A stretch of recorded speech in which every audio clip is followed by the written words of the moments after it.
So in today's video, we'll discuss about the topic, the general features of the DNA replication. And here we goes. The first and the foremost feature is the DNA replication is semi-conservative. So now what's the meaning of the semi-conservative? The semi-conservation is the formation of the daughter cells with the parent strands. Right, the first one is the conservative replication. So what's in the conservative replication? That the DNA strands are formed without unwinding of the parent DNA, that's also known as the template DNA. The second one is the semi-conservative replication. That means the parent strand need to be unwind in order for the formation of the daughter strands or in order to replicate. Right, so this replication occurs according to the Chargaff's rule, that is the A bind with the T and G with the C. And the third one is the dispersive replication. So now what's in the dispersive replication? In the dispersive replication, the parent strands breaks up at the random and the daughter strands are also produced at the random. So now the second is the DNA replication occur at the specific time.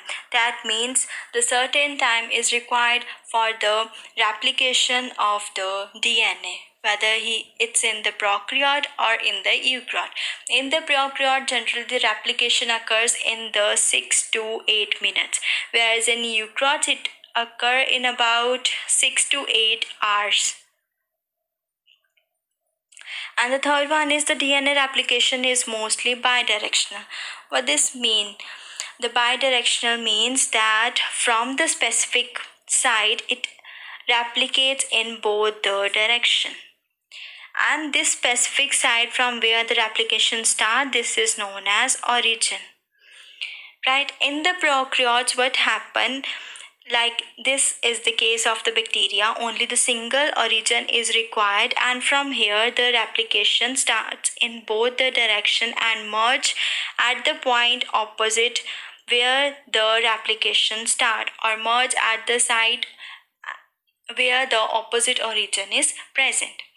In the eukaryotes, what happened? The different origins are present in order to replicate from the different sites. Now, why the different origins are present? Why the replication occur in eukaryotes from the different sites?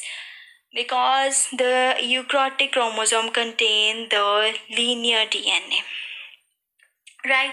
So, as it contains the different origin, that means it has different replicon. So these also extends in the opposite direction. The replication occurs in the opposite direction and merge at the point where the replication from the opposite origin starts. And in the virus, third case is in the virus, the replication occur in the circular or in the linear chromosome, as in the prokaryotes as well as in the eukaryotes. So this is the DNA replication is bidirectional, and the third one is the DNA replication occurs in the 5' to 3' direction. Now here the question arises, why the replication occur only in the 5' to 3'?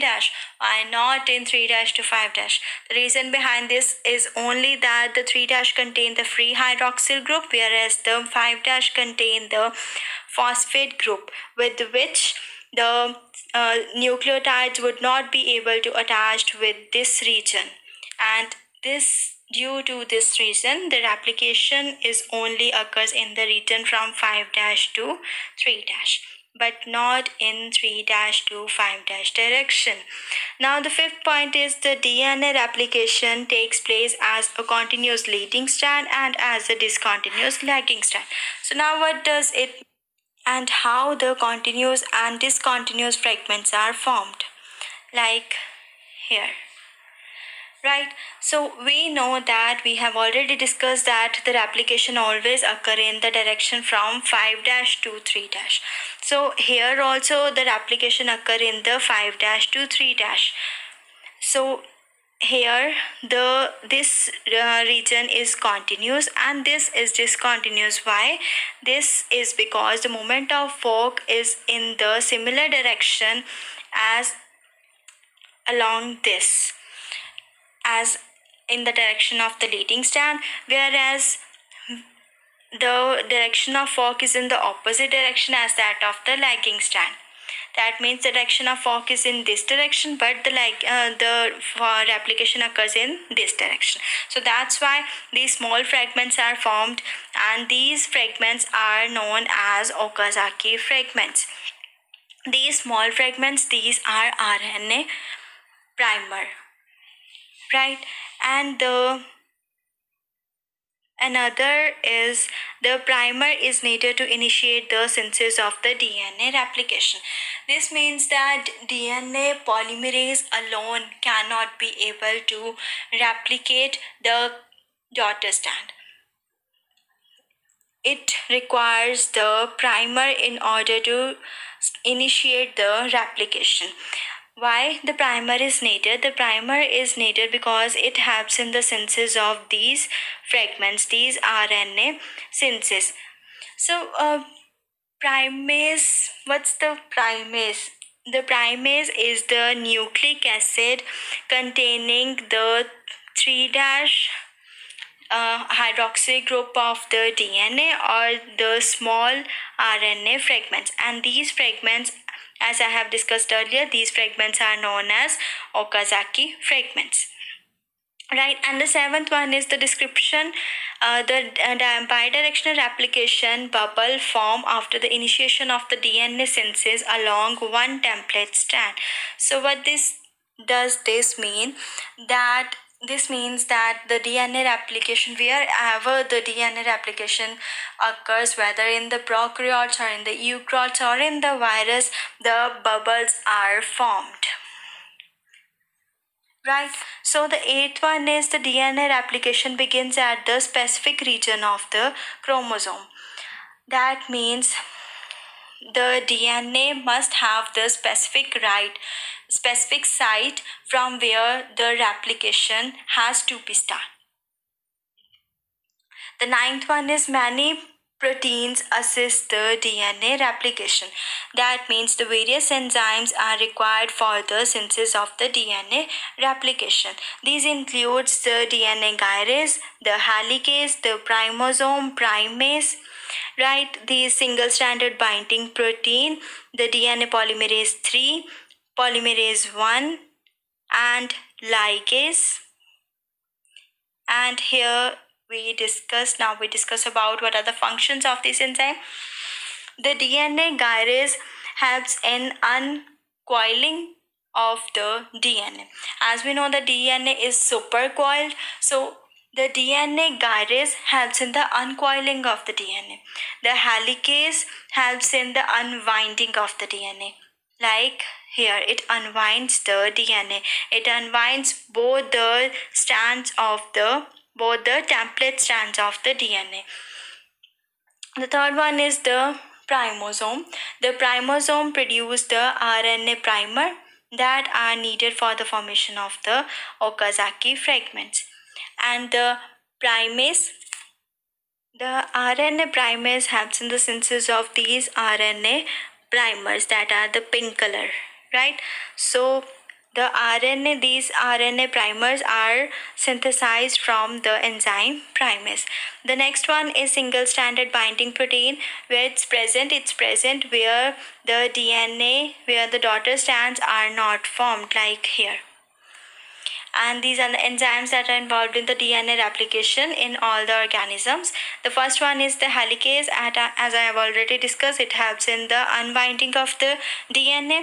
Then the DNA gyrase, it helps in the uncoiling of the DNA. And the third one is single-stranded binding protein. It prevents the rewinding of the DNA as it's present at that region where the daughter cells are not formed, where the synthesis of the daughter cells do not occur. The next one is RNA primase. The RNA primase that helps in the formation of these RNA primers. These are the pink colors primers, right? These are synthesized by the RNA primase. The next enzyme is the exonuclease. Exonuclease, what's the function of exonuclease? It removes these RNA primers. when these RNA fragments are elongates with the help of the DNA polymerase. Right? The next one is the DNA ligase. It seals up the gaps that remain that it seals up the gaps after the elongation and form the continuous strand. Now, the enzymes that are present in the eukaryotes, they are the two enzymes. The first one is polymerase 3 and the second one is polymerase 1. What's the function of the polymerase 3? It helps in the synthesis of the leading as well as the lagging strand of the DNA. That means the continuous and the discontinuous strands of the DNA. The polymerase 1, it fills up the gap that are formed It fills up the gaps that are removed off by the primers. The polymerase 1 along with the ligase fills up these gaps. Now the enzymes in the eukaryotes, what are that? They contain the 4 enzymes that are DNA polymerase alpha, polymerase beta, the polymerase theta, and the last one is DNA telomerase. So DNA polymerase alpha, it synthesized the lagging strand. That means the discontinuous strand. The beta, these fill up the gaps that are left after the removal of the primers. The theta, these synthesize the leading strand, that means the continuous strand. And the last one is the DNA telomerase that completes the lagging strand in the telomere region of the chromosome. That means it completes the discontinuous strands that are present in the telomere region of the chromosome. So this is all about the general feature of the DNA replication. Now I'm left with the last point here. The last point is the DNA associates with the histones to form the nucleosome soon after its synthesis. That means the histones, these are produced in the S phase of the cell cycle. Know that cell cycle contains the different phases that are S phase, G1 phase, G2 phase, right? So the histones are produced in the S phase of the cell cycle only, and their quantity is almost double when they are present in the S phase, right? So what happen after that? The histones that migrate towards the nucleus. When it migrates towards the nucleus, when the histone come in the nucleus, then they immediately bind with the DNAs. So what's that? What happened with that? When the histones bind with the DNA, that forms the nucleosomes, right? After the binding of the histone with the DNA, that helps in the formation of the nucleosomes. In the eukaryotic cell, the nucleosomes will not formed in the prokaryote cell. Keep that in mind. So this is all about the DNA replication or the general feature of the DNA replication. So now the two questions. What's the ratio for the species? According to Chargaff rule, what's that ratio? ATGC, right? According to Chargaff's rule, the DNA strands bind with the parent strand. The Chargaff rule is the ATGC. And the second one is, why do we see the different types of strands in the DNA replication? Because of the movement of the fork that we have discussed in this diagram. Because the leading strands are formed in the same direction as that of the growing fork, and the lagging strands are discontinuous because that are formed in the opposite direction as that of the growing fork. So hope you are clear with my topic. See you next time. Bye bye.